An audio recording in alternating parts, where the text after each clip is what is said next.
My name is Chris Fritz. I'm going to be talking about visualizations using SVG, Canvas, and WebGL in Vue. I'm hoping to teach you all a lot of things that you maybe hadn't experienced before. You've heard of some of these technologies, but you never really sunk your teeth in and started playing. I want you to feel like, oh wow, I want to go and during the break, not talk to any of my friends that I just made, and just play with SVGs and Canvas and WebGL and stuff.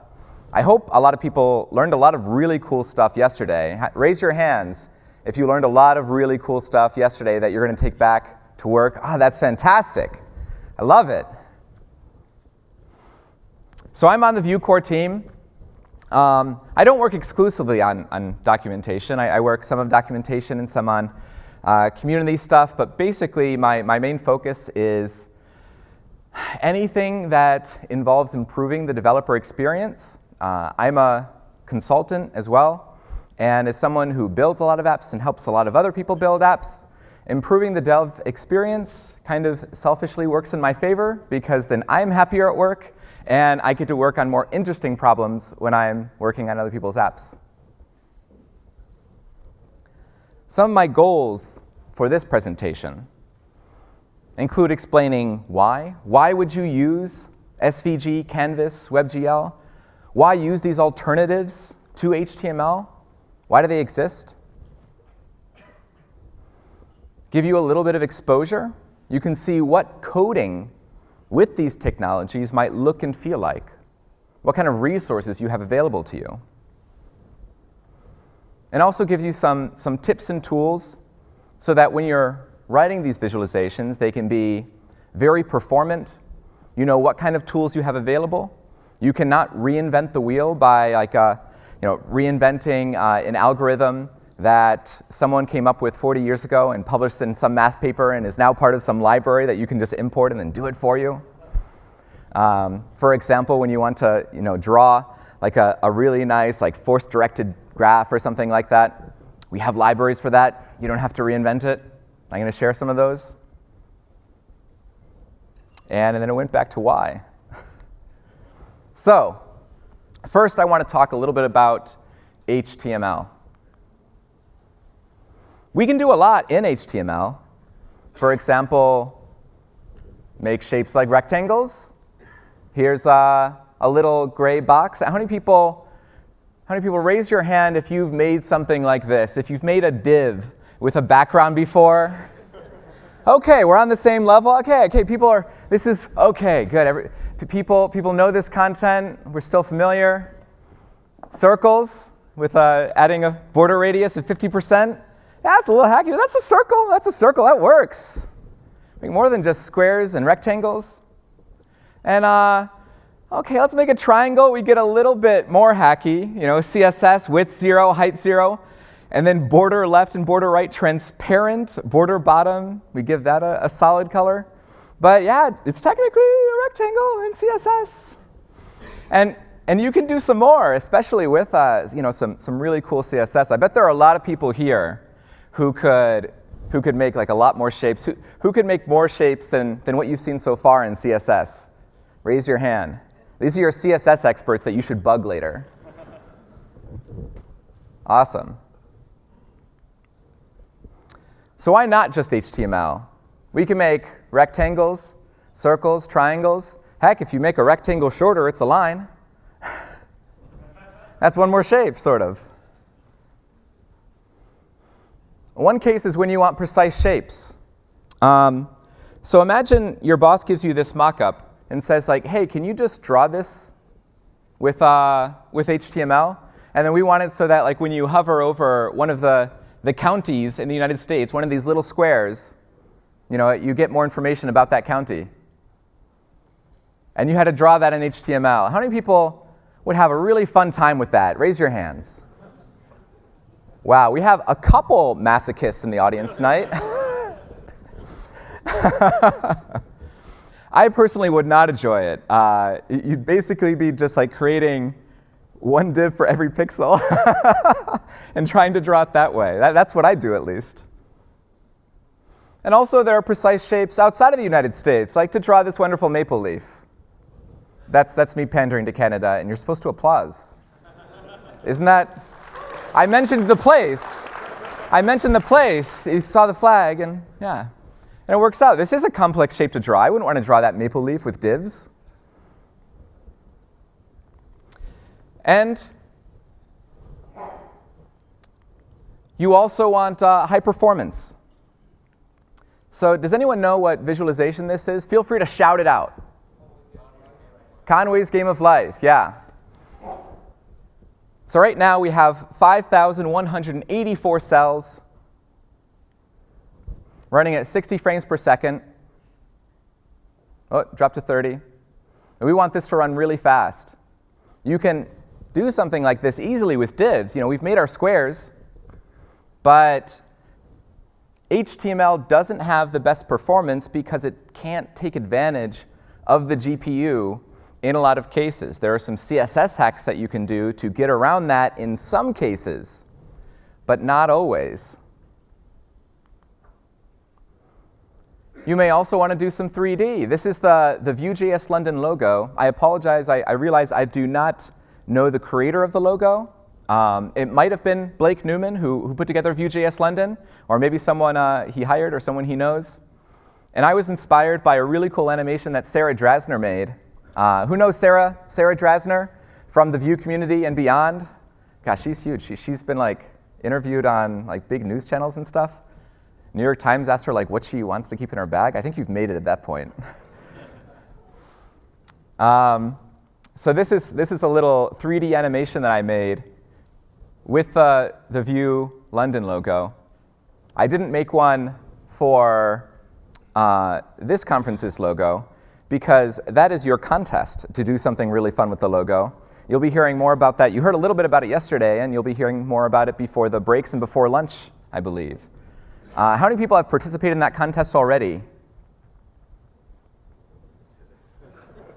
Not that many. Or they're guarding their secret closely. No one will see what I'm coming up with. Okay, we'll be sharing that link throughout the day, and you'll have time to submit it. And remember, the 4 people who submit the best stuff is going to get a wonderful, exclusive, limited time only Vuenicorn. I don't even have one of these. And also remain dynamic and interactive. So this is something that Sarah Drasner built using SVG. It's a little Wall-E clone. And the sound isn't on, but if you heard the sound, you'd hear that when the cricket gets really far away, he's like,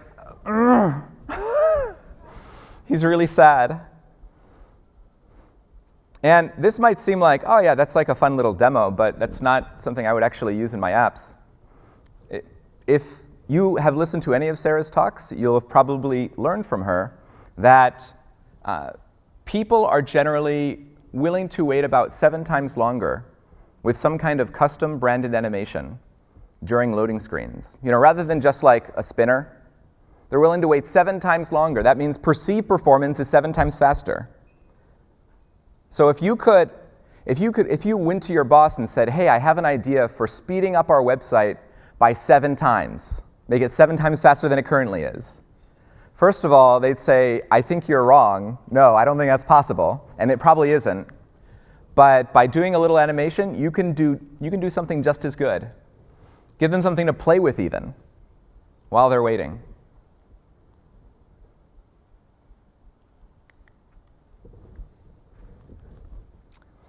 Otherwise, if you didn't need to be dynamic and interactive, it could actually just be videos and images, which you can use sometimes. But if you want it to be driven by data or interactive, you need to use some of these technologies. So SVG stands for Scalable Vector Graphics, which sounds really scary. But if you look at the code here, this code actually just creates that gray rectangle that we saw earlier. And it looks sort of like HTML. It is XML based. We have an SVG element here, and inside of it, a rect element, standing for, can anyone guess? Someone who doesn't know? Rectangle. Shout it out. Louder? Rectangle, yeah. Oh my gosh, you didn't even know SVG, and you're already guessing what it does? An SVG works on a coordinate system from the top left. So we have 10 pixels to the right, x, and y pixels, or 20 pixels down, y. And then width and height, you can probably guess what those do. Those might be familiar from just using normal HTML. And you can also style SVG elements, although the CSS that you'll use will be a little bit different. Instead of properties like background and border, you'll use properties like fill, stroke, stroke width.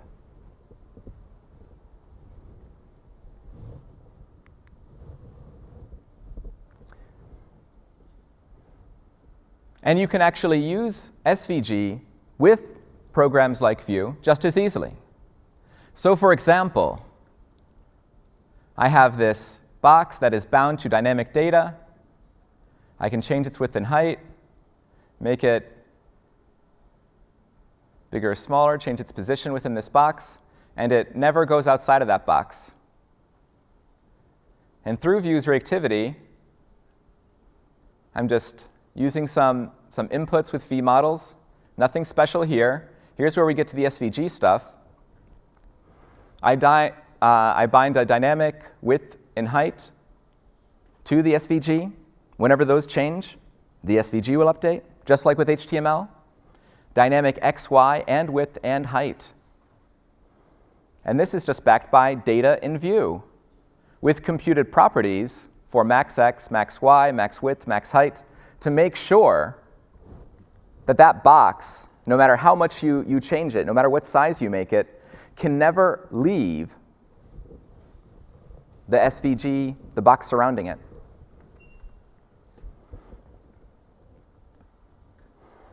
And something I want to let you know, I'm going to share these slides at the end.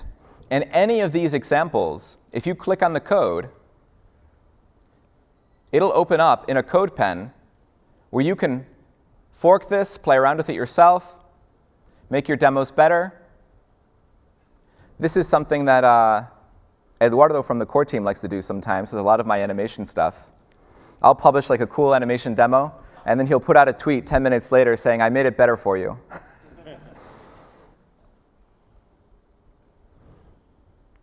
So you can look for that on Twitter probably right after this talk. You can also make a lot of different shapes with SVG. We have not only a rectangle,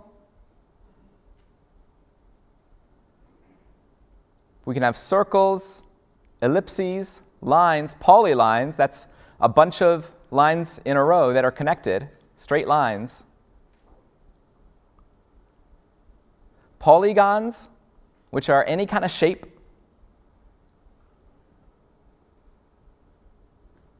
And paths.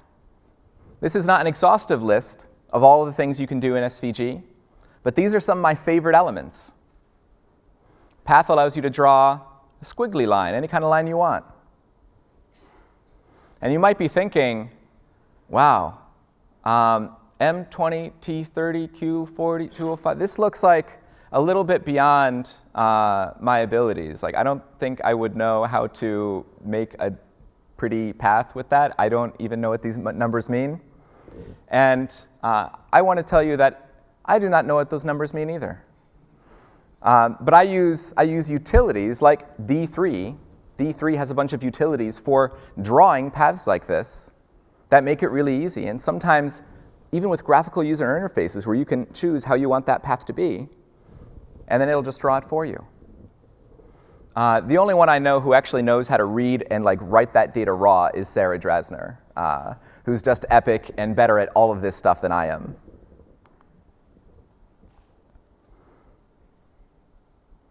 I also recommend, as you're learning these technologies, to prototype as you learn. A lot of times, you don't know what you can do with something like the polygon. We have a polygon element here. And what I've done is I put it in a really simple Vue app, so I can just like change some of the properties so that the points are generated a little bit differently. And you can play with this, change the number of sides in the polygon. Woo! Change the minimum radius. Change the update interval. Whoa! And now this looks like some kind of like super virus from a movie. Ready to explode. So like, before I built this, I never thought of like this kind of use case for a polygon. You know, being able to build this like dynamic super virus thing that looks like it's barely contained in the cell culture. And if I played for longer, I'd come up with more things. Actually, when I first built this, I worked all day on this code example for the Vue docs. This is actually in the state transition docs. The first maybe like hour or two was building it, and then the rest of the day was spent playing with it. So be careful when you're building some of these things. You can get carried away. And you can check out the full code for this later. But I'm going to be diving into a few specific parts of it. And one of the things is that for state transitions, I'm actually using a library called GreenSock. The GreenSock is the company, and GSAP is the library, standing for GreenSock Animation Platform. Why are they called GreenSock? I have no idea. I could have looked it up, and then I thought, nah, better left to the imagination. And if you look in Vue's state transition docs, you'll see a lot of examples using GreenSock and how to do cool things like transitioning smoothly from one color to another, or transitioning from one number to another. Lots of cool stuff there. And when you're building visualizations like this, you'll often have to do some actual math. How many people were told by a math teacher at some point, you've asked a math teacher, like, when will I ever use this? And they did not have a satisfactory answer for you. When will I ever use this stuff that they're learning? Some people didn't have to take my math classes and are living a much better life, I can see. So the places where you actually use this kind of thing, where you use calculus, where you use matrix math, where you use trigonometry, as you see here, is actually in visualizations and making beautiful things. I wish when I was supposed to be learning this kind of math at first, because I had to relearn it later because I didn't really know it, because I didn't really care. But when I was learning it in the first place, I wish they had told me, this will help you make beautiful things that you'll want to show people you'll love, and they'll want to show people they love. Like, that would have been motivating.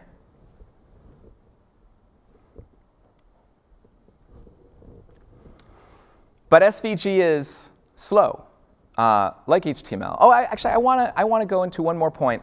The library I mentioned, D3, has a lot of utilities. If you go to github.com/D3, there's a lot of utilities for doing even this kind of math, to make it even simpler.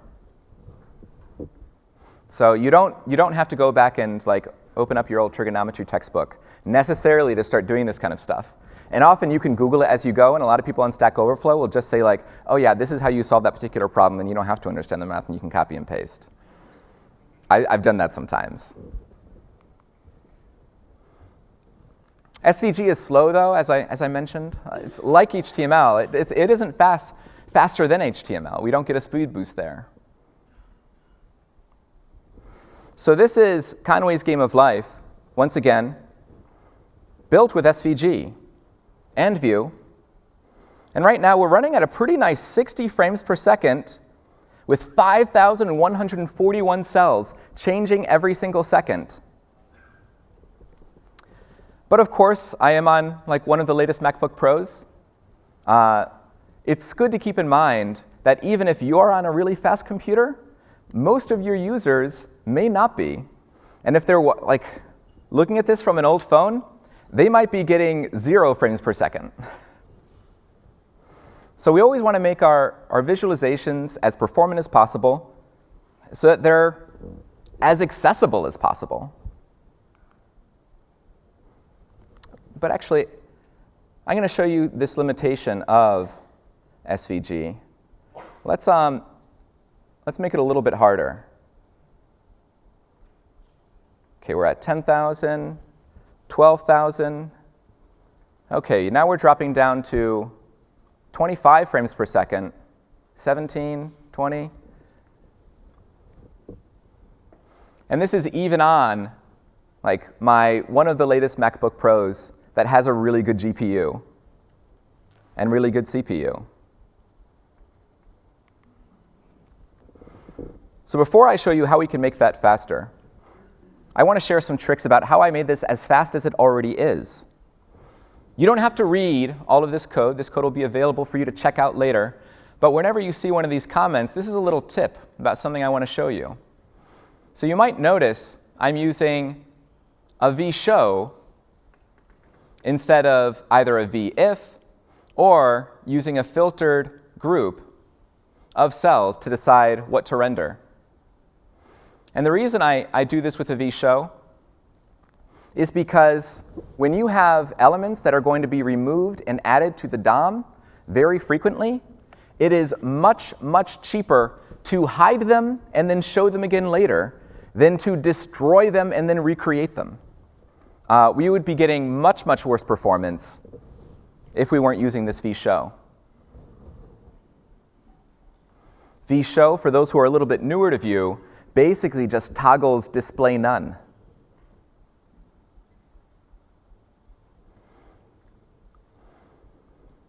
This stuff is pretty standard. Most of my calculation work I have done in separate files. But another tip is to use Vue's computed properties to cache derived values. So in this case, we have a calculation that isn't extremely expensive, grid width times grid height. The benefit that we're getting from caching this is quite small, but in a lot of cases, you'll find like really expensive calculations that you need to redo every time.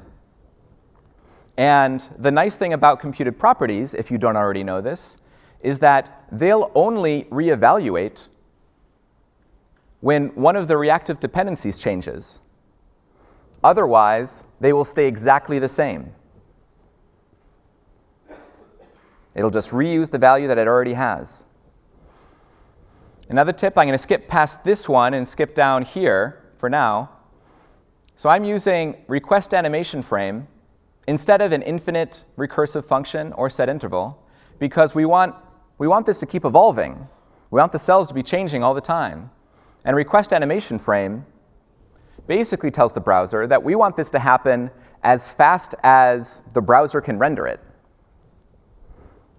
If we used an infinite recursive function, then it would try to possibly render faster than the browser could render it, and we'd end up with things like skipped frames, where it would go like, have you ever been like, playing a video game or watching Netflix, and it cuts out for a second, and then it's like all of a sudden the characters are in a different place? It's a jump.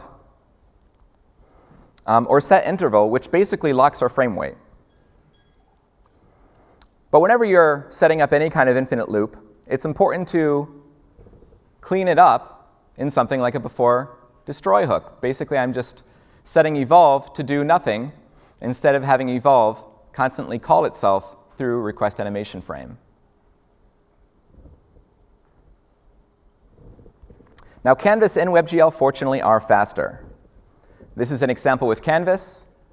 And you can see at the 12,120 cells that we had before, we're getting a pretty smooth, mostly staying at 60 frames per second. Now let's see how much we can push this.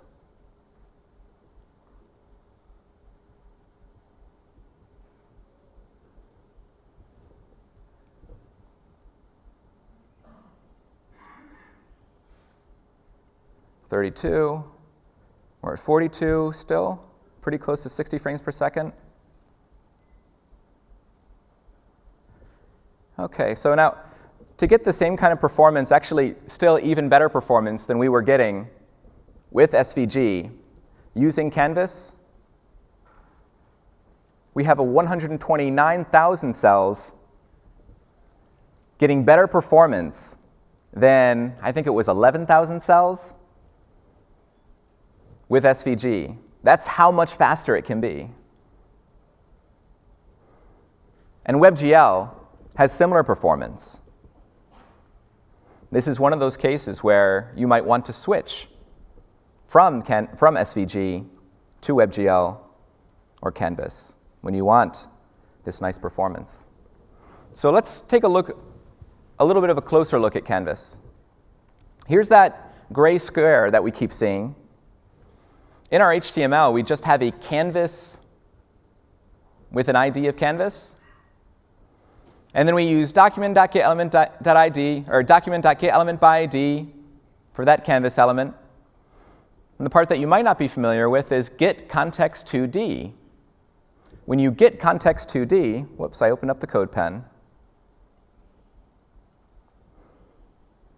When you get context2D, that gives us the canvas context. And we can do things like fill style. This tells us what color we're going to draw in. And then we can draw shapes, like with fill rect. And this might look unfamiliar, but we actually have the same x, y, width, height. They just don't have nice labels anymore. So you have to remember the order of the arguments, unlike with SVG. And the same positioning system from the top left. Now for Performant Canvas, there are a couple other tips that I can share. I won't go over all of this, but some differences is you might see that since our HTML is just that canvas element, instead of using an ID to grab it in view, we use a ref, short for reference. And then when it's mounted, we can get the reference to that canvas, get the 2D context, just like in our previous example, set the fill style, set the color we want to draw with, and let it start evolving. And when it evolves, the grid constantly changes. And when the grid changes, we watch it. We watch the grid, and every time the grid changes, we go through and we actually clear everything. We wipe the slate clean. You know, it's called canvas, and you really have like a canvas like with a painter. We wipe the slate clean because it's a lot cheaper, usually in Canvas, to do one operation that does a big thing than to do many operations that do small things. So we try to minimize operations whenever possible. Also, instead of using a for each or map, which are slower than a for loop, we'll use this for loop to go through, and if this cell is alive, we draw it. And that's it. So this code is a little bit more imperative than our SVG, than our HTML usually is. Instead of just using the template to say, like, this is what we should look like these are the rules for what the world should be, you have to draw the world step by step.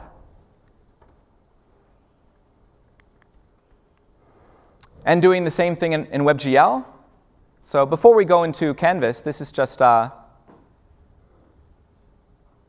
Grace rectangle that we've been seeing. And we've defined a vertex shader here and a fragment shader. And we have our canvas element. We're using a canvas element again. But this time we get context WebGL or experimental WebGL. And then we do a few more things. And you might be thinking, now, Chris, that seems kind of complicated for just drawing a gray rectangle. And I want you to know, WebGL isn't always this complicated. It's usually much, much more complicated because we're just drawing a gray rectangle. And in fact, what's worse is that these shaders are basically undebuggable. Like you can't console.log, you can't add a debugger in there. You know what happens when there's some kind of error? Nothing. And then you just stare at it for a while until you think, what did I do wrong? Guess I'll start from scratch. So I would avoid writing raw WebGL whenever you can. But fortunately, there are libraries like Three.js, A-Frame, Mapbox.gl, and another one that you're going to be learning about in a lightning talk called Vue Babylon.js that I haven't learned about, that the person who will be talking says is actually better than Vue Babylon.js. And he's used A-Frame as well. It's similar to A-Frame. I'm going to show you a little bit of that. So you might find out that some of my content is, gosh, tech is evolving so fast. Like normally it's like, oh, last month, now I have to learn a new thing. This morning I learned one thing. Now in the afternoon I have to learn that that's not the best practice anymore. This other library is better. It's moving faster and faster. But I'm excited to hear about that. And A-Frame is still good. That'll be around for a while, and that's developed by Mozilla. So it'll be sticking around. But why use WebGL over Canvas if WebGL is so much more complicated? And one of the big reasons is 3D. Whoa! Wow! Whoa! When I practiced this talk with my wife, she asked, "You're not going to make those sounds in the real talk, will you?" I felt that was a little distracting. I said, "Yeah, I worked hard on this slide and making it look like it was the normal text and then blowing everyone's minds. So yeah, the sound effects are my treat to myself." So some 3D WebGL with A-Frame. I hope this WebGL looks a little bit simpler. Here we have the same box, but this time it's 3D instead of 2D. Again, using WebGL through A-Frame. We just drop A-Frame in a script tag. We define a scene, a plane, which is basically just like, plane is fancy talk for 3D rectangle. It's a rectangle that moves in 3D space. It's like a piece of paper. And we're defining a camera because we have to be looking at this 3D space from some position. And you can also see that I've set up some WASD controls so that I can do things like this. And you can see by default there's even a little bit of dynamic lighting where my mouse is. Oh, look at that. So you could build entire virtual worlds here. And in fact, this is what I coded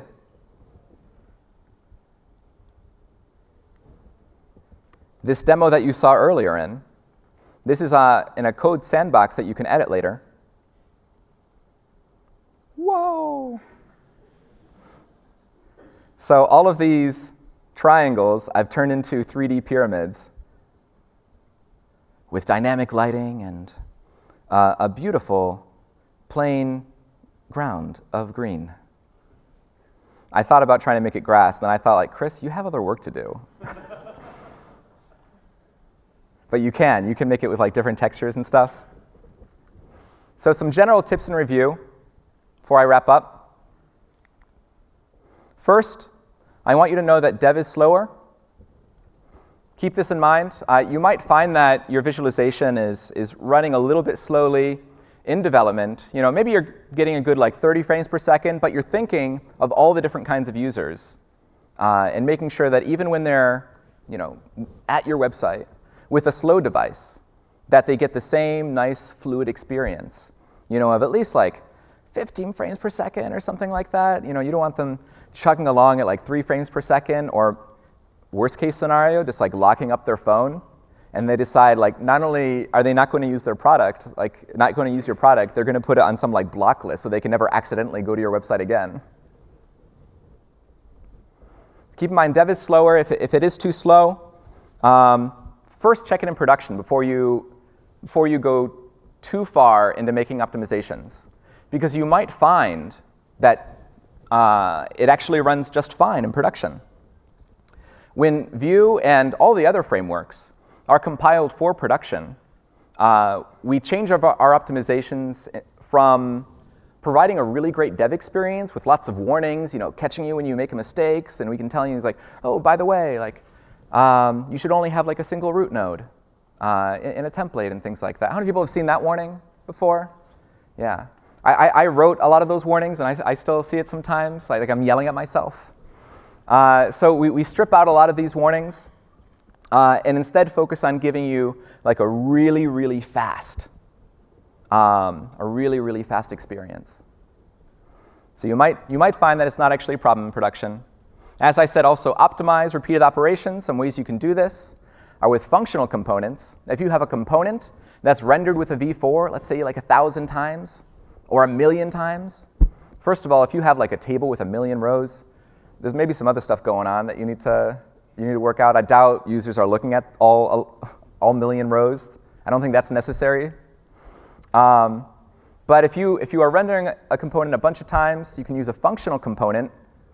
Instead, we have some documentation on that linked here in this slide when you check it out later. And it's much cheaper because it doesn't have its own instance. So instead of having to create a new component and then destroy and clean up after that component, the functional component runs just as, or almost as efficiently, as if it's just like raw code in that single component. But you can still break things out and organize them how you'd like.